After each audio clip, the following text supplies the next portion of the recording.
So yeah, just to update you on things going on in the world, just finished the North American Fantasy Based Book Sale.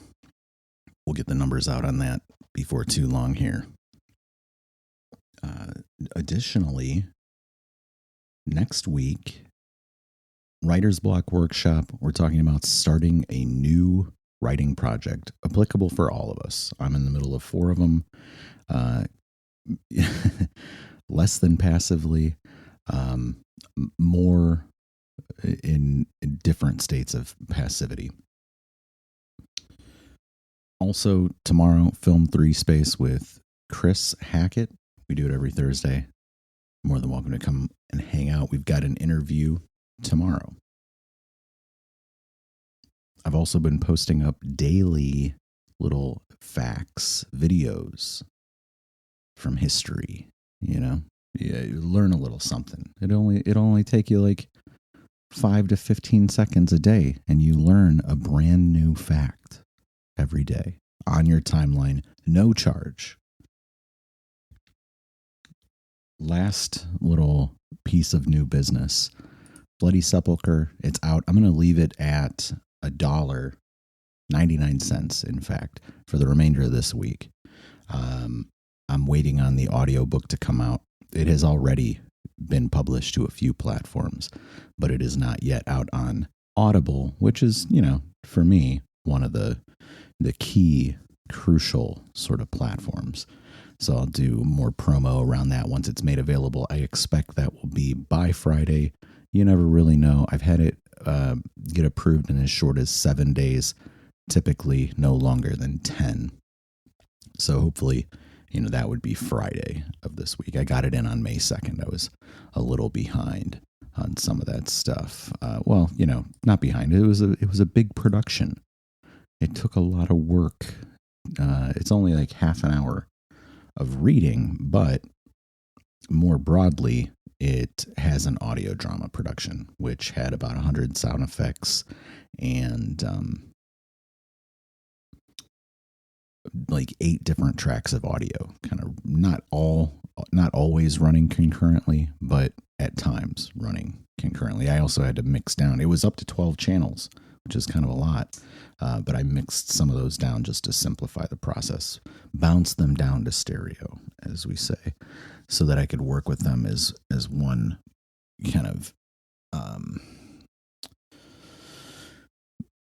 audio source, and then apply effects and panning and volume to the whole cluster all as one. It made things a little bit easier. You could bus that as well if you're familiar with digital audio workspaces. I chose to not because,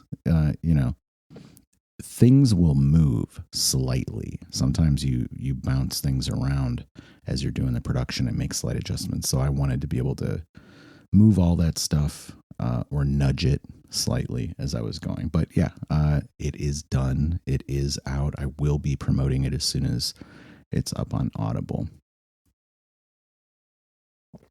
Other things I have in the hopper right now, working on the monthly writing article. The article that I write on writing once a month goes out on my Substack.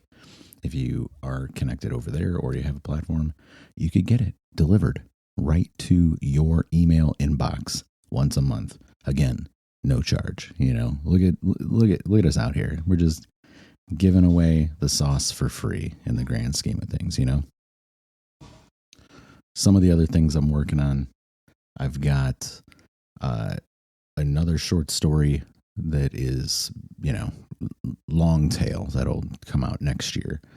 I've got a kind of piece that snuck up on me and grown to be almost unwieldy that I'm not announcing yet, but I'm shooting for that to come out in September. That may come out as an ebook. It was originally going to be an article, but now I'm feeling that it can be more than just an article, and I want it to be. So if I can hammer on that, it is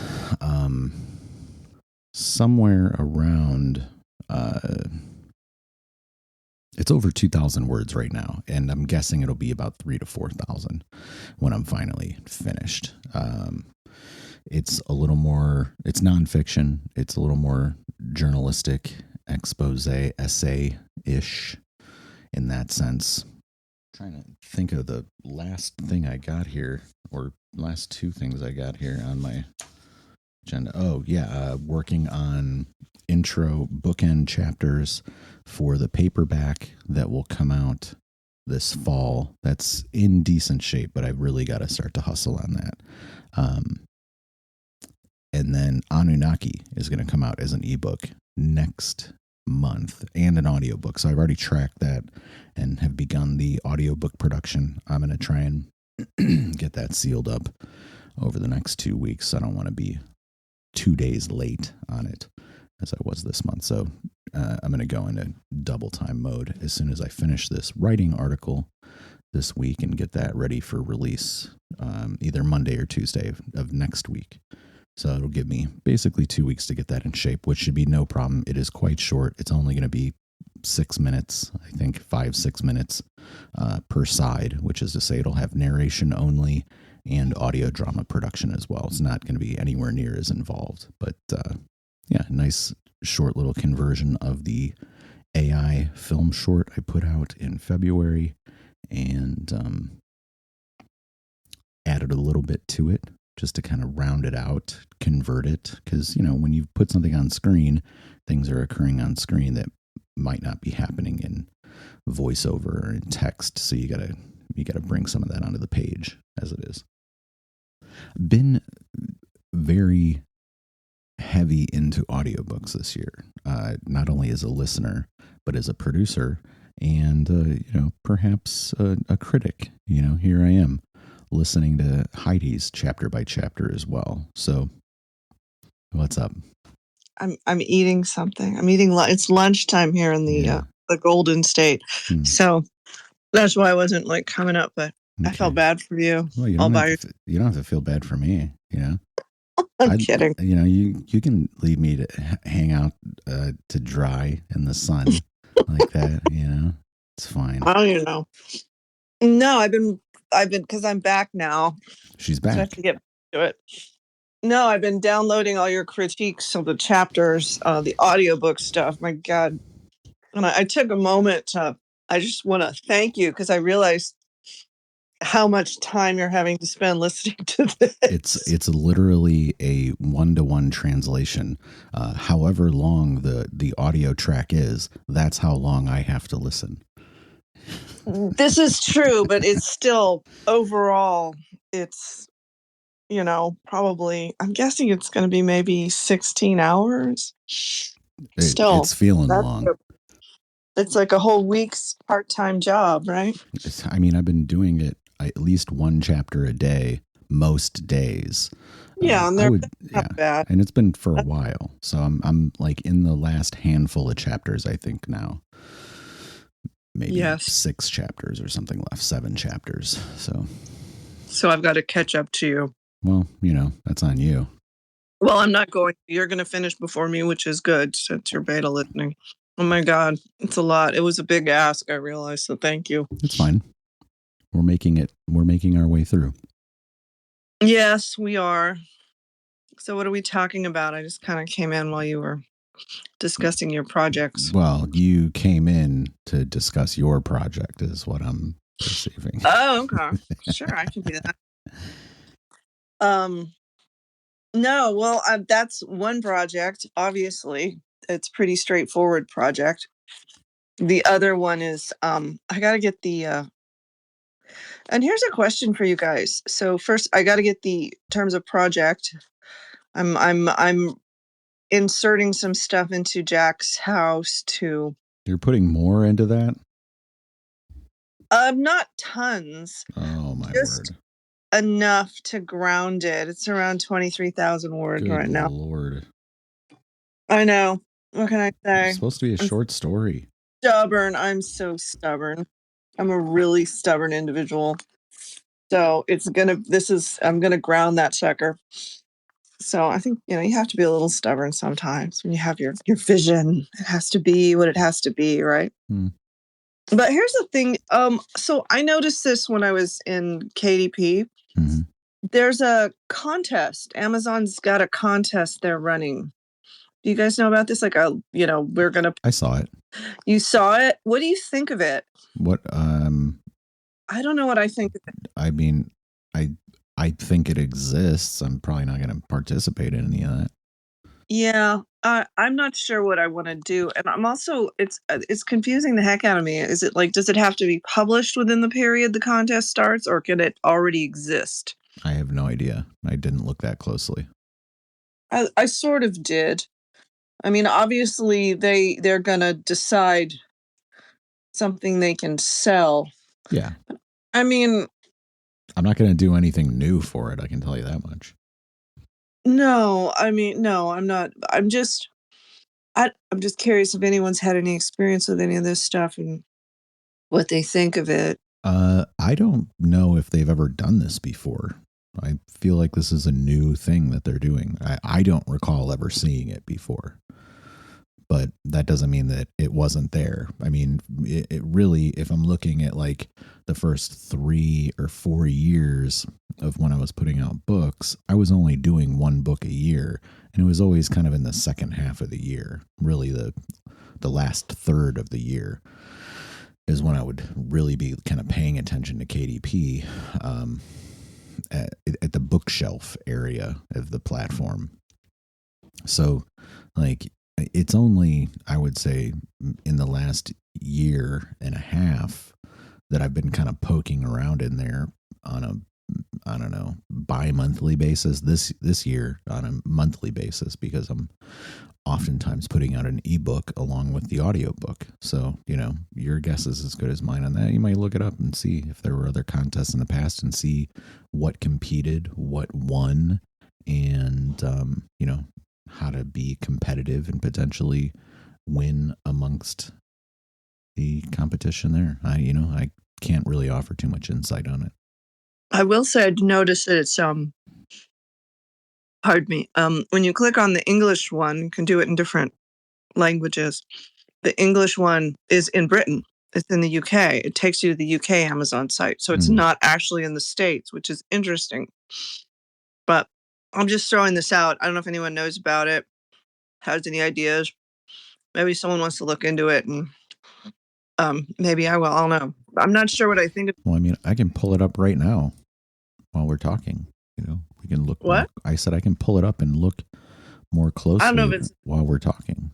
yeah, I don't even know if it's of interest to anybody, but I mean, loosely, but I know it's like it is and it isn't.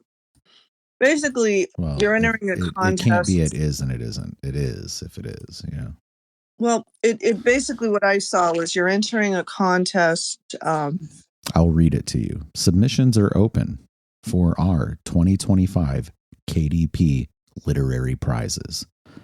KDP's independent writing competitions recognize outstanding new books published through KDP. On May 1st, 2025, we open this year's competition for English, French, German, Italian, Portuguese, and Spanish language entries, and remain open for submissions until August 31st, 2025.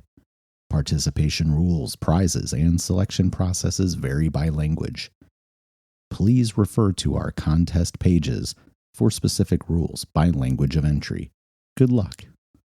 So that's what they tell you. Now we're going to open this other page. We're going to look at Amazon literary contests. Here we are on this new page.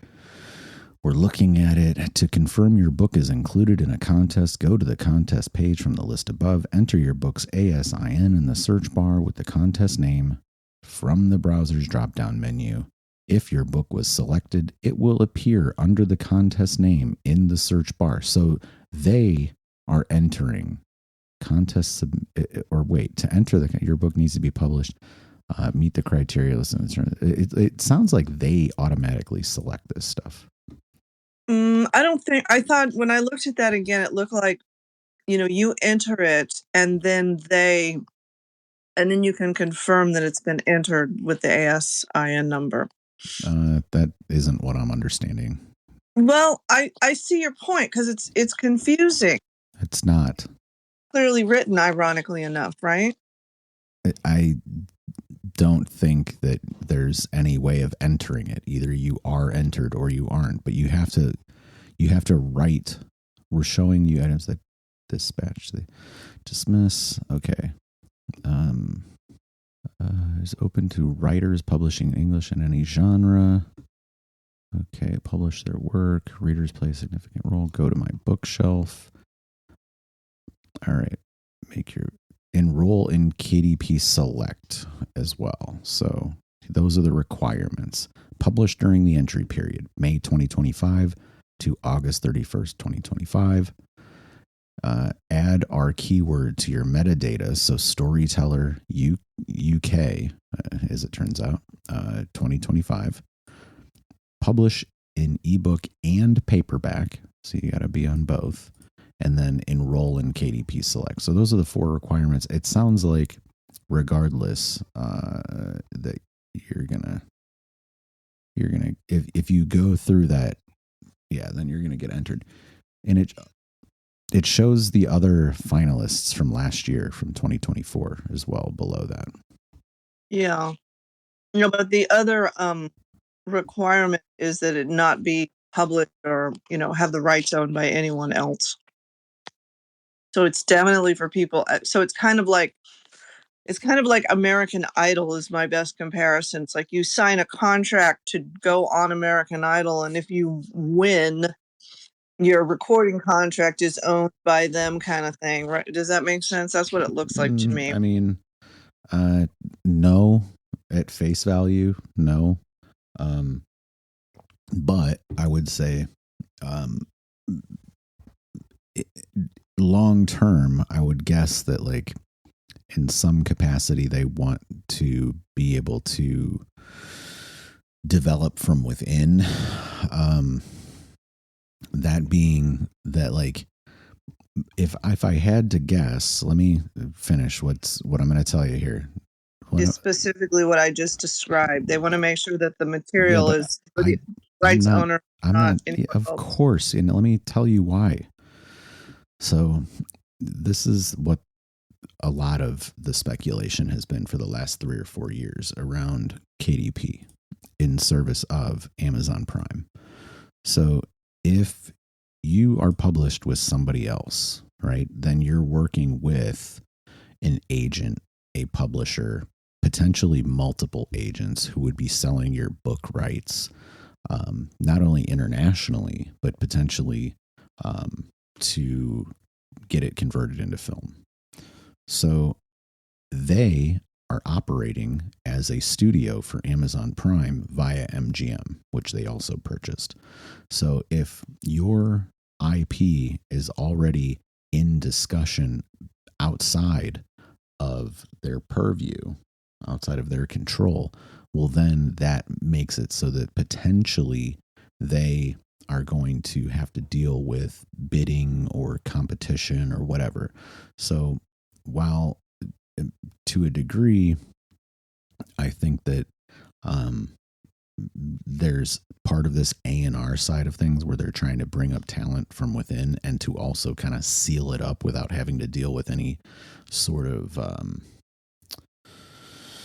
I don't know, outside oversight or whatever, like lit agents and managers and people who would protect you from the predatory nature of large conglomerates and enterprises.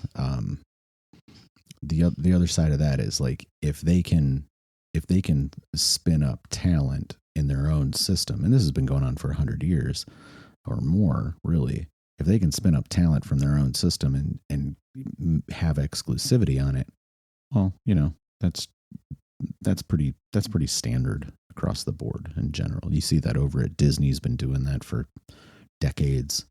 You see that back in old Hollywood across the board too. So it's not so nefarious in a surface level as it's kind of like the expectation when it comes to artist and repertoire in general. I mean, it's all nefarious and it's all above board at the same time. I mean, it is what it is, right?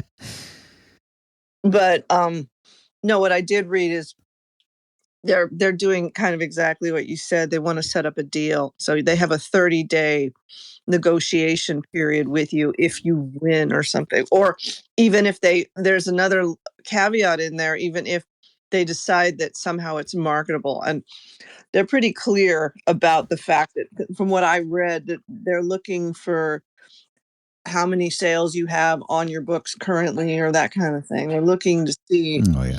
to pick something up. So it's kind of, I don't know. I never know how I feel about these contests. I feel good about it. Sign me up. Give me a bunch of money and write these stories.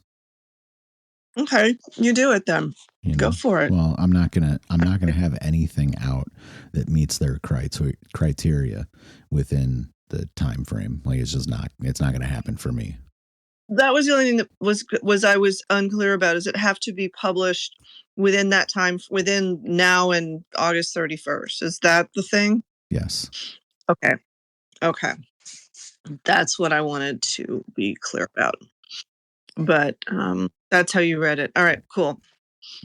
£2,000 literary prize. I don't know why they're doing this with £20,000. It was 20,000 pounds sterling. Yes. not 20,000 on the scale. Yeah, 20,000 pounds.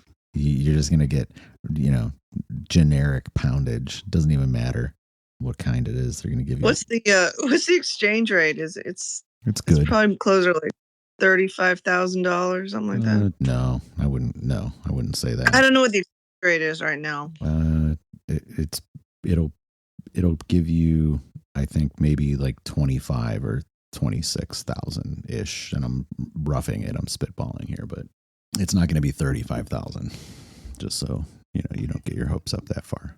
Well, I didn't know if it was $1.65 to a pound, but I don't know what the exchange rate is, so that's probably the wrong information. That's my only thing. Anyway. This is sort of a silly point to even be discussing. Well, but what if you win? Well, I'd have to put something out between now and August 31st. Jack's house. I know. I got to get his house out. You got to finish the damn house. Rip it. Me and Jack's. Yeah, that's true. And you have to do all those other things too. Isn't that meta? Well, Yeah. Well, I'm working it out. I was working on it this morning, going through it. So I got to.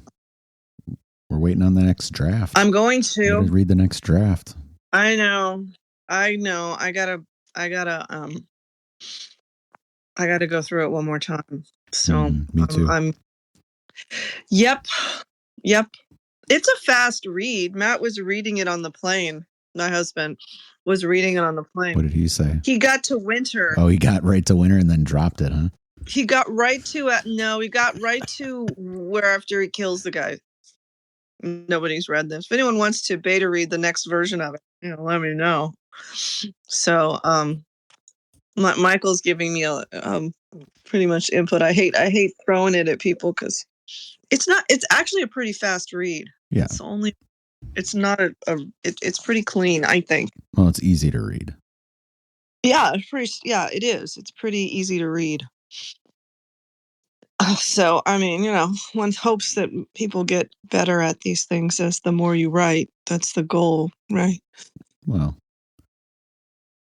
I'm trying to get more encyclopedic as I go. Encyclopedic? Yeah. I'm not. I'm going to be more challenging to read. Oh, okay. I mean, there's lots of things I was just wondering what direction you meant by that term. Why? Why do you want to be more challenging? I like that.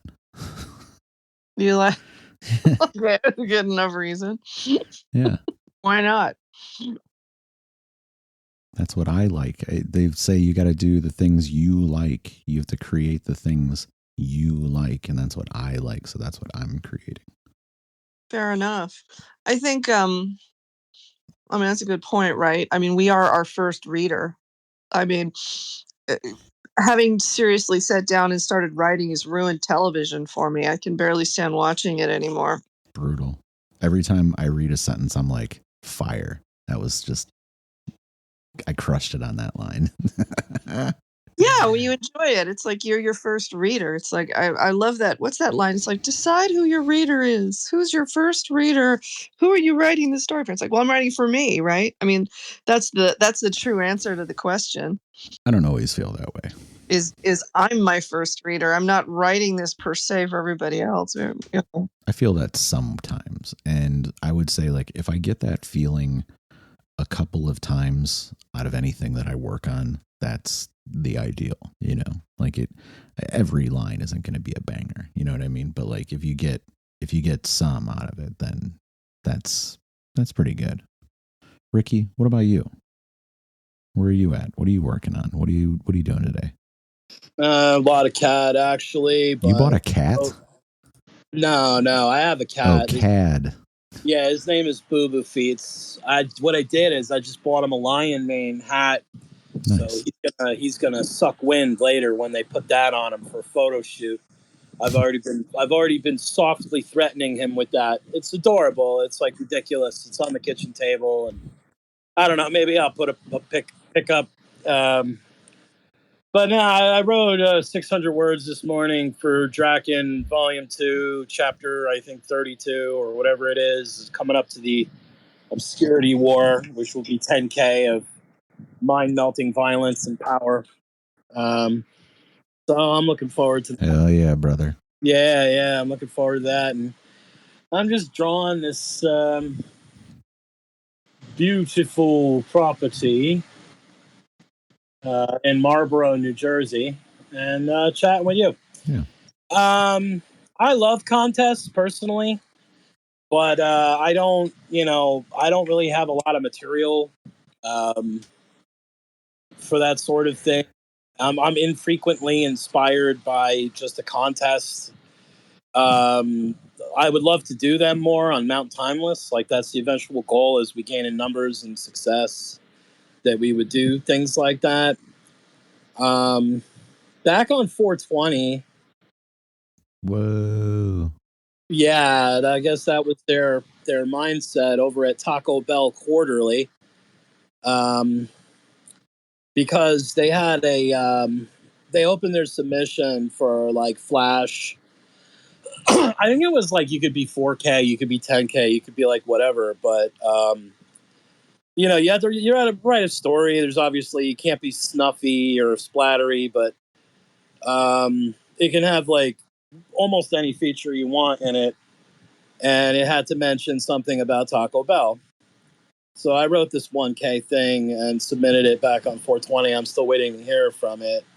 And I know that's not a contest, but I participated. So it's sort of like, for You're me, competing for page space. Yeah, they only accept like a certain amount of people, and you get like, I think it's like $1.50 or whatever if you win the supreme prize. Oh yeah. And you get in print. So MJ was saying how there's like a quick rejection, a medium rejection, and like long rejection. And I haven't gotten the quick one yet, so I'm only assuming that it's still in wing, like flying around, waiting to happen or not. So. Well, we're hoping you make it. What 420? 420, baby. What's up? I don't even know what that is. So 420, man. 420, bro. 420 is a bunch of things, but in modern pothead culture, it's you're supposed to light up. 420 is like a pot smoking holiday, and every day at 4:20 p.m. you're supposed to light up. So it's like it's kind of like a superposition for head culture and stoners and whatever. And I'm assuming that's why Taco Bell picked that particular day, because there's other more dubious implications to 420, which I won't be getting into. Like this year, it was Easter.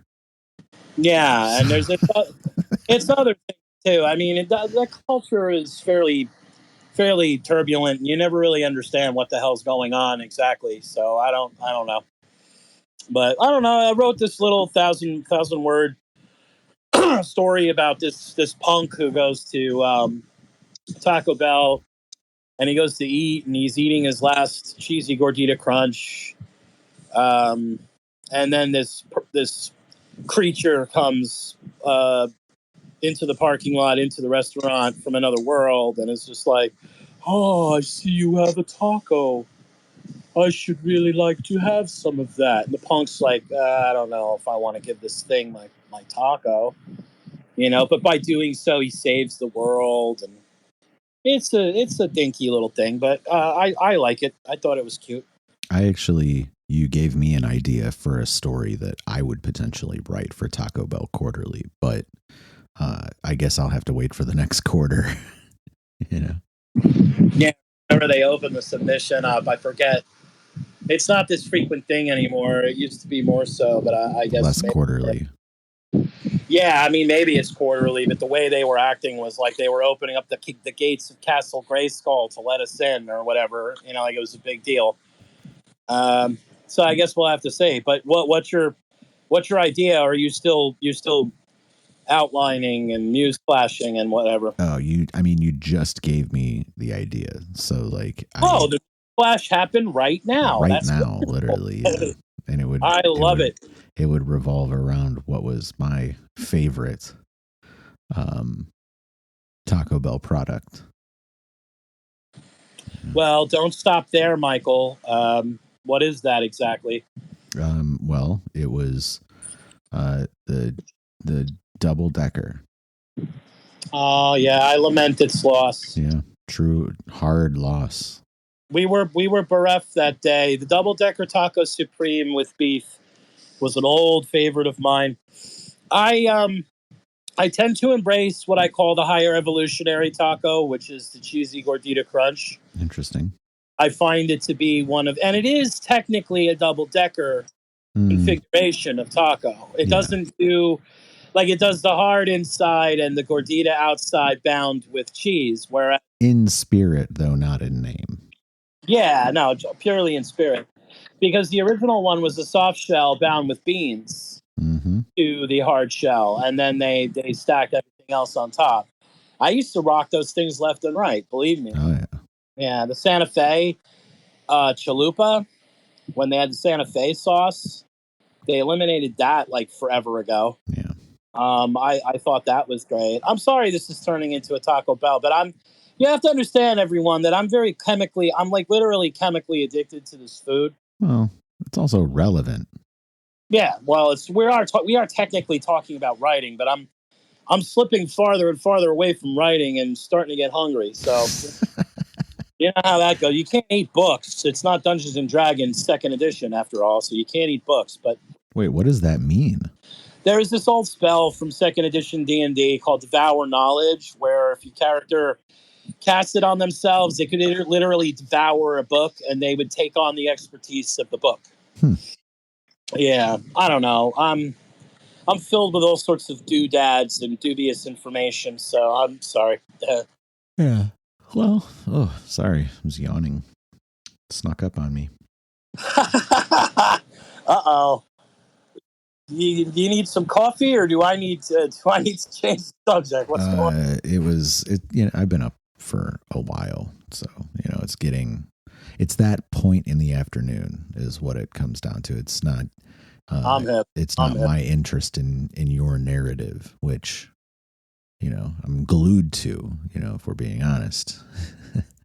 Loving the Taco Bell talk, loving the writing and Dungeons and Dragons aside, I'm fine with all those things. That's a piece I feel like there could be a little bit more of in the songless world, if I'm being honest, a little bit more of Taco Bell. Well, yes. I mean, it is the Southwest. You could have tacos there. But I guess what I'm saying specifically is the fantasy aspects, the Dungeons and the Dragons. Oh, dragons. You want a dragon in Songless? I mean, he is a knight. There is one. Okay. Book 2, my friend. Damn, it's coming. The dragon's in book 1. You just missed him. Oh, shit. He's planted. The seed of the dragon is in book 1. There's even a chapter title. Oh, yeah, I'm aware of that. Dragon Rock. Yeah. Okay. All right. Okay. There. See? I got you covered. Nice. You can't skip a dragon. So I got to get all the way to this. I got to get all the way to the second book in this series just to get the dragon. Well, yeah. Okay. God help me. I got to work. I'm going to get the Jax thing done first, and then I got to work on that behemoth. That's as long as the first. Get something done. Get it done. Hey, y'all. Oh, my God. Don't even. I know. I've got. Yeah. I could do better. I'll admit. Rip it. I could be more focused. I will openly admit to my own failings. Let's do it. But here we are.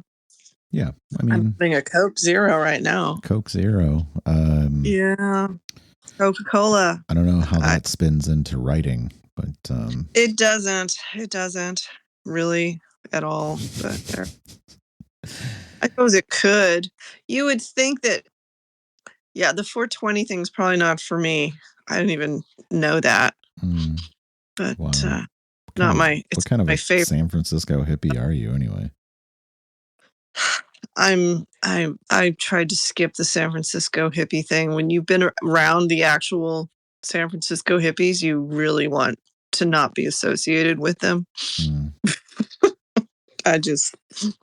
I mean, the beats were kind of fun, but they were sort of pre-hippie. They weren't totally hippie. They still, washed regularly. Yeah, mostly. Mostly. I mean, heroin. And yeah, exactly. Herbert Hunky looked like otherwise, but I'm pretty sure he was fairly sanitary. Unlike wavy gravy. You know about wavy gravy. Wavy gravy. Yeah, no. I view him as I think there comes a point where the hippie and the beatnik touch fingers, like that great mural. They did in the Sistine Chapel. They did. Yeah, you notice how great Ricky's memory works. Great. There was a point where they made contact at Ken Kesey's compound, where enough of them were cohabitating and hanging out that it's like at some point it becomes, because you have Janis Joplin and Allen Ginsberg, you have the Hells Angels and Hunter Thompson, you have like what's his face, the guy who inspired Dean Moriarty. Damn it! It's not you said Ginsberg already. Oh. Yeah, no, he wasn't. Jag Kerouac, who was Dean Moriarty. Don't remember. Yeah, maybe. I never know. I just can't. Yeah, I should know this, and it's just I got 50,000 numbers. And Dan Moriarty. I got a Dan Moriarty. Yeah, no, it was the name he wrote in. On the Road is the character. On the Road has Dean Moriarty. The character, and he's based on somebody. I've never read On the Road. And I feel I knew something about this at some point, but I nothing that's I know I don't really know it. Other than, he was based on somebody. I think I know that in passing. Yeah, he used to steal cars, and he and Jacques Kerouac would ride a car they stole from the East Coast until it exploded, and then they would steal another car. And because it was so far across country and it was all just paperwork, no one knew what they were doing, and they just did it over and over again. And then eventually this guy who I'm talking about drove the bus further, which is the Merry Pranksters. If you talk about Cuckoo's Nest, he got all like with Timothy Leary and all this other stuff. And then they got this bus, and they were just eating acid and driving around the country in this bus. Neil Cassidy. Neil Cassidy. That's it. Son of a, I can't believe I can't, dude, maybe it's 420. Maybe that's my problem. I don't know. Coming up on it. I had an art teacher just,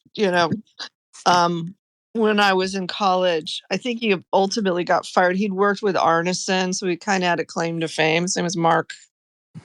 What was his name? Mark something. I can't remember. Anyway, he had this house he lived in the Mission District in San Francisco, and so we all went over there, and the walls were all decorated with acid tab art. Like he had just all these acid tabs. He used to have to deactivate them because he would do art displays of all the art people would do for the acid tabs. So I guess if you put a hair dryer to them, they're no longer viable. Just fine by me. But I mean, it was, yeah. So believe me, I've had my fair share of these people. Oh, a little birdie told me once that lysergic acid diethylamide goes away in the air after a while. So I don't think you could like lick the walls and go into the Oh, orange. I wouldn't. I don't. I wouldn't. I'm nuts. Michael's read my weird some of the stranger passages in Song List. I don't need that. Right on, right on. Groovy. What's up, Julianne? If you want to grab a mic, you're welcome to come and chat. We're just hanging out, talking about movements of writers, the beats as it turned into the, I don't know, the hippies, I guess. What would you call them? Maybe there's probably a. I don't think the hippies and the beats are exactly the same thing. No, 100% they're not the same thing. What I'm saying is like there's a penumbra between them where you basically you get the beat generation that becomes, the some of those people bleed over into the psychedelic generation later on. First, you had the beat generation, which is the trinity of Burroughs, Kerouac, Ginsberg. Then you had attendant beats that hooked on through academic and through criminality, frankly, throughout the New York area and all over the country. Then eventually you had this thing called the beatnik, then the hipster, and then you had a hippie, and then there was like hippie, yippie, dippies. There was all different kinds. Then they turned into yuppies when they got old. But the last phase was the beat reverend. Like there was a reverence in the 70s for the beatniks that even superseded the 60s. And you get a lot of your radical counterculture almost to the point of like all the stuff that eventually turns stony and hateful comes out of that time because they felt like when the 60s ended, there was this failure. And that they either had to repent of it and go the other way, or they had to like double down and become like almost hostile about it. And that's like the whole Patti Smith and what's her name. There's a militant radical that was right. I mean, I have her stuff. I'm not saying like don't buy it, but she's. I mean, it's intense. It's intense stuff. Like, and it's sort of like after that, it just sort of peters out and becomes this like cliche. Like, I'm wearing a hat and I have a beard and I'm reading a book, and that makes me cerebral and intelligent, And now no one even knows what the hell any of it is, And then everything just merges into the postmodern era. Doesn't even get any more designation. The postmodern era. Yeah, I feel it's departed completely from what they wanted was bohemianism. They wanted freedom. They wanted artistic expression.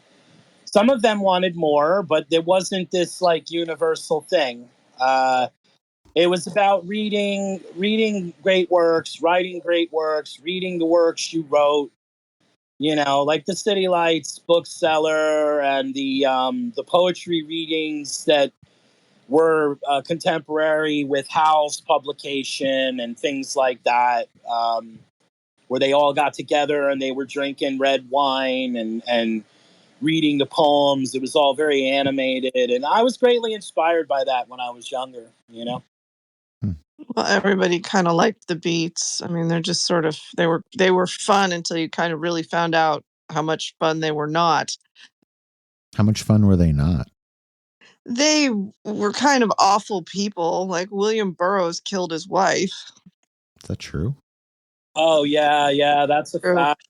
Joan Vollmer was slain in Mexico City at a bar. Yeah.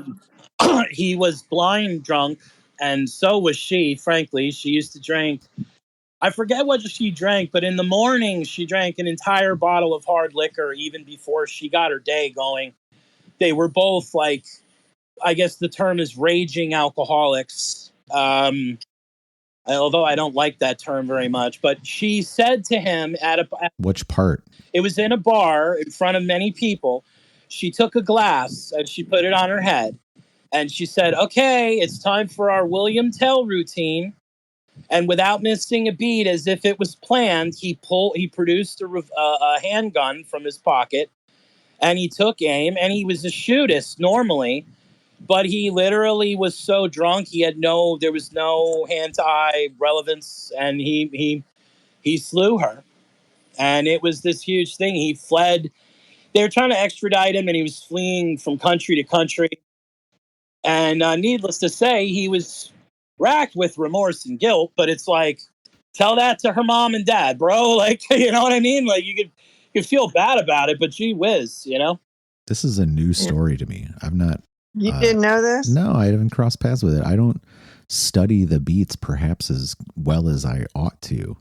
Well, yeah, I mean, my favorite Beat story, this one's more comical, is someone was doing a reading. I can't remember who it was, but he had a poem that went on for like 34 minutes or something like that, or 40 minutes. And he literally just repeated the same line over and over again, you know, and for 40 minutes. And everyone, like, snapped away at him, like, that's so cool and everything. And he went up to, again, I can't remember the names involved, but he went up to one of the other main players in the scene and said, what did you think of the poem? And the guy said, well, I liked parts of it. That was a brilliant response. It might have been Ferlinghetti, because the only one who was longer than Ginsberg. And Ferlinghetti, in my opinion, relies a great deal on refrain. You know, like Ginsberg has the whole the afterword to Howl, where he starts with the holy, holy, holy, holy. And it's a lot of obscenity, so I'm not going to get into it. But Ginsberg's were long too, amazingly long. But I think what you're talking about Ferlinghetti, I think. Probably. I can't remember who it was. Again, I'm not a big study on the Beats. I kind of know them, obviously, and we all made our pilgrimage to City Lights Books. I guess it's still there. It must be there. I was reading about that. Yeah. Here's the thing about studying movements, I think, in general. I find myself dialing into particular authors more than movements, because I'm not always sure that you can really have a movement of authors so much as you have styles that become influential from any one author to a lineage, the lineage of authors who are writers who are influenced by those things, much more so than an era or an experience influences writers. That, like, where I would maybe draw the line there would be like, what is a beat writer compared to, let's say, like bebop jazz, like that bebop jazz, very definable. What is a beat writer? Man, gosh, I don't know. Maybe perhaps less definable, though the people individually are highly influential. Yeah, well, the premise behind the Beat Generation was to try to like a soft transcendence from the cultural monopoly, the cultural orthodoxy of the time. And because of that, you're getting a parallel view of America. You're getting you're getting a view of America that you would, because, and I've heard lots of documentaries and lots of people who talked about the impactfulness of the beats and the relevancy of what it is that they did. And it's important to go, like, when you're talking about Ginsburg was briefly a reporter for some Newark newspaper. And he basically did the whole thing to interview the great poet, William Carlos Williams, who was in his community and had written the book of poetry called Patterson, which I have. It's a beautiful work. Perfect for reading on porches on rainy days such as this, which is what I have over here. And Ginsburg was trying to get his whole sense of like how he viewed writing, how he viewed America, how he viewed, because Ginsburg had his own angle, and they were all trying to incorporate the culture directly into their writing. And Jack Kerouac was writing about an America from a speeding car, going from coast to coast.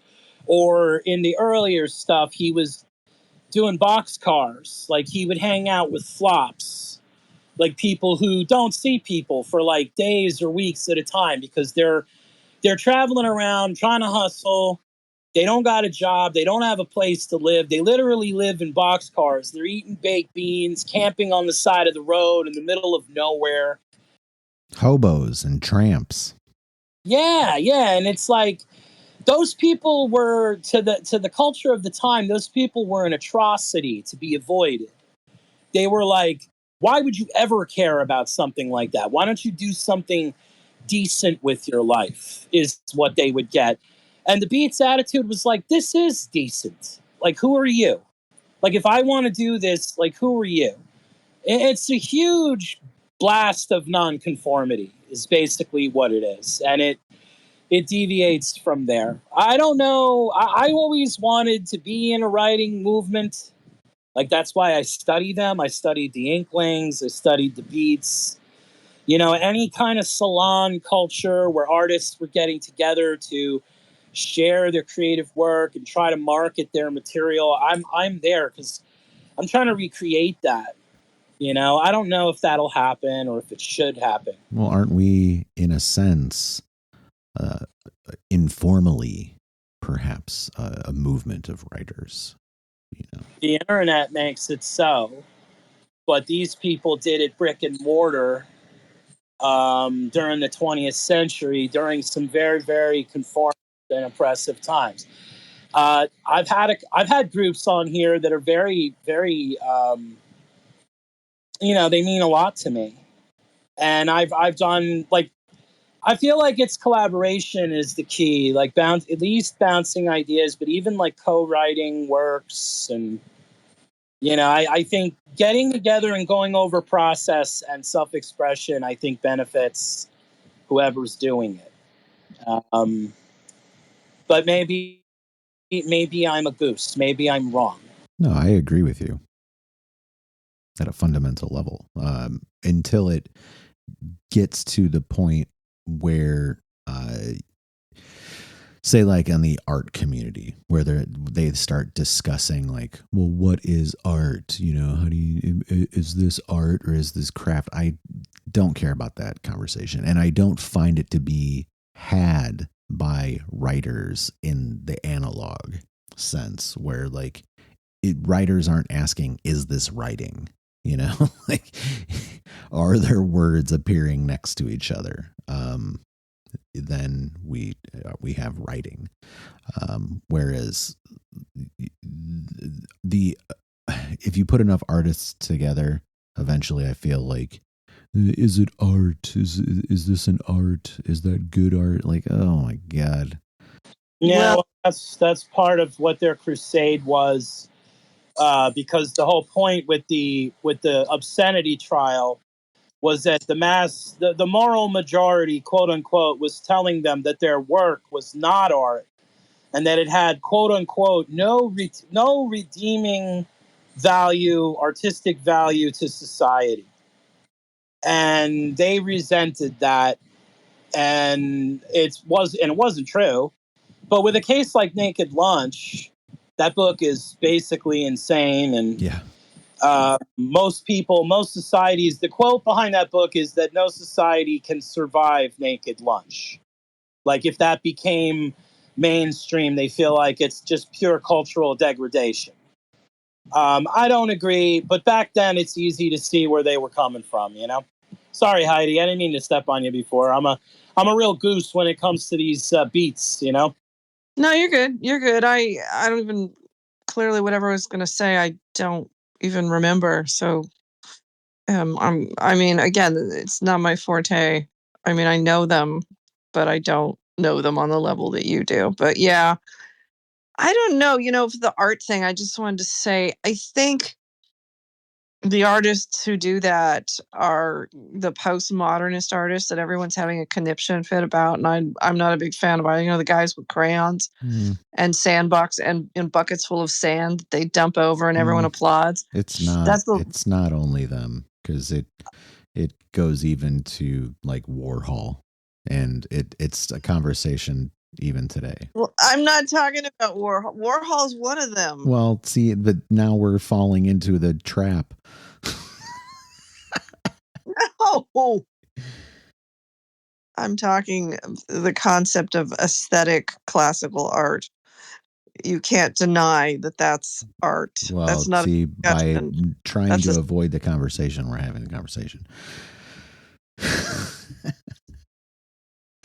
We've successfully achieved liftoff on the is it art conversation. Because the conversation you're discussing is a bunch of people who are mentally masturbating at each other, for lack of a better term. That's the best one I could come up with, and that's not what I'm talking about. I'm saying that conversation doesn't happen when people are actually discussing, when they're not playing this postmodernist art game. That's what I'm saying. Yeah, I mean, it's different. Yeah, maybe. Maybe a little bit.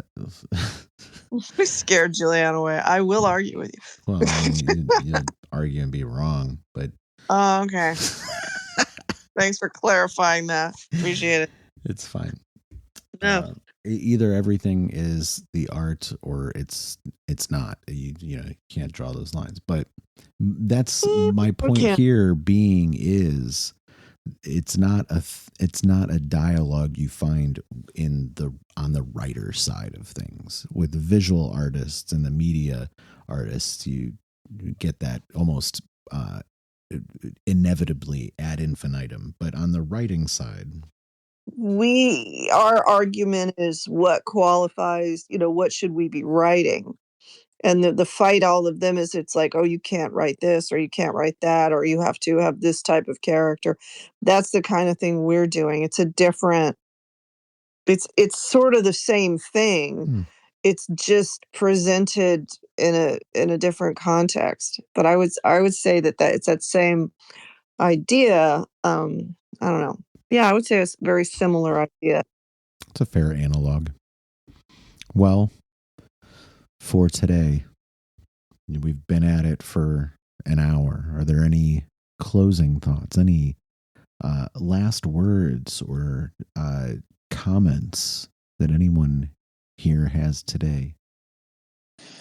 Well, this has been a delightful conversation. I do love bantering about the Beats and other, like the Inklings and groups of artists. And one of the reasons I feel that way is because when you have a writer's movement and when you're talking about your creative process, inadvertently, when you're sharing that with other writers, you're getting a mental network, creative network going. And we all do that when we write. We're connecting conscious to unconscious, which is where the muse lives, where the inspiration comes from. But when you do that in a group, and when all of them are creatives, at least, if not creative obsessors, then you're connecting with their unconsciousness as well.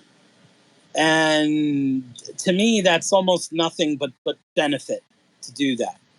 Because it's not an ego game. Like, they're not sitting there talking about, well, that's not really art, you see, and there's something wrong with you. Their attitude is like, how can it be better? How can it be weirder? How can it be different? That sounds like something you did before. Shouldn't you be doing, like, if it's criticism to fluff oneself and to be preposterous and pretending at some authority that they don't have, that's not how that was. Like, they did that for improvement and betterment. And that's probably why we're talking about them now. I mean, most people don't know who they are today, but they were massive in the 20th century. It's undeniable. And I don't know why they're not bigger, other than, of course, their frequency with obscenity and dereliction and madness and all the themes that they clung to. And I'm selling my book, Orchard Sundew Crocus, Weird Tales by Richard Andrew Olkus. It's on Amazon. I put it in the little pill.